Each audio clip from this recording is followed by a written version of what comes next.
Assalamualaikum warahmatullahi wabarakatuh. Perkenalkan, nama saya Yurida Nur Allah, NIM 200708050022. Saya adalah mahasiswa Pasca Sarjana Universitas Negeri Surabaya, jurusan S2 Prodi Pendidikan Olahraga. Di sini saya akan memaparkan tugas sosiologi olahraga tentang artikel berita mengenai dampak dari pelaksanaan PON ke-20 di Papua. Langsung saja saya share screen materinya.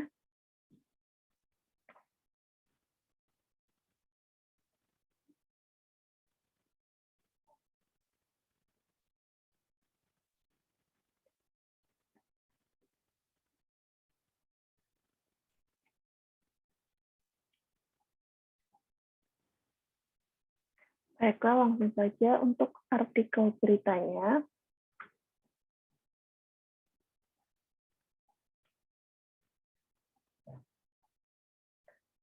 Berjudul Dampak PON Papua ke Ekonomi Lokal diprediksi hanya sementara. Di sini saya ambil dari artikel yang diupload oleh Bisnis.Tempo. Untuk point of artikelnya, dapat dilihat saya mendapatkan point of article, ada 4 poin dalam artikel tersebut.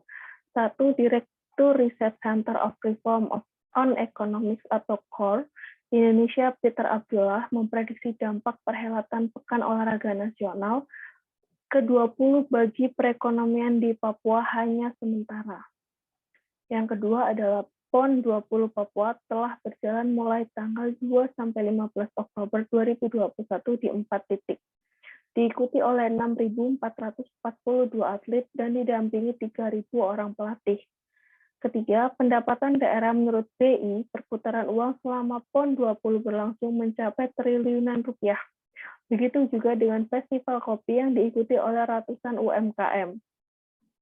Yang keempat, inisiatif dari pemerintah daerah untuk menambah agenda-agenda lain yang mendatangkan efek ekonomi.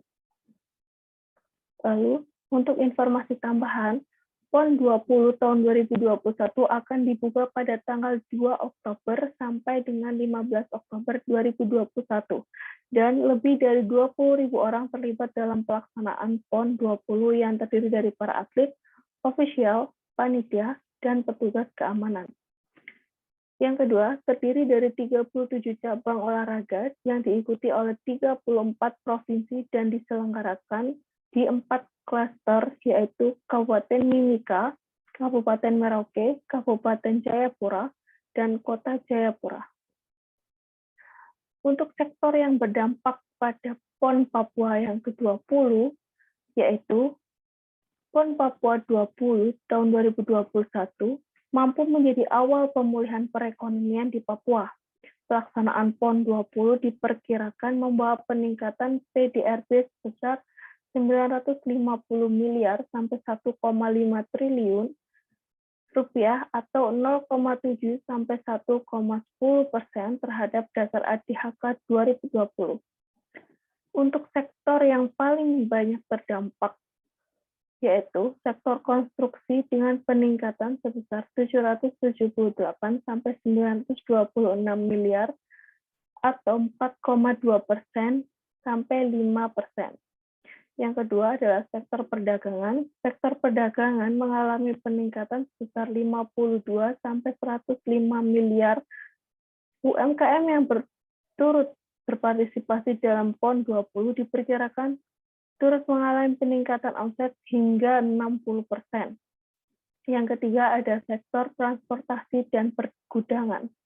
Sektor transportasi dan pergudangan diperkirakan mengalami peningkatan sebesar 71 sampai 110 miliar rupiah atau 1,94%.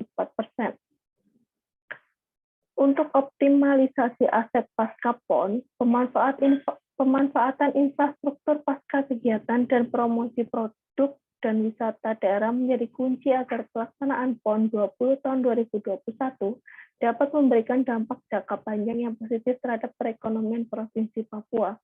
Di sini pemerintah daerah harus memiliki agenda-agenda yang dapat dilaksanakan untuk menunjang kegiatan masyarakat agar berdampak secara ekonomi terhadap masyarakat itu sendiri.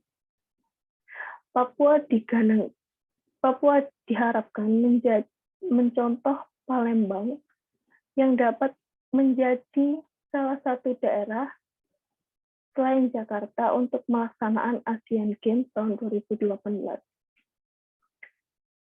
Pameran UMKM PON ke-20 Papua. Di sini terdapat dua contoh pameran, yaitu pameran kopi dan pameran kerajinan khas dari Papua itu sendiri. Sekian pemaparan tugas sosiologi dari saya. Untuk kurang lebihnya saya mohon maaf. Wassalamualaikum warahmatullahi wabarakatuh.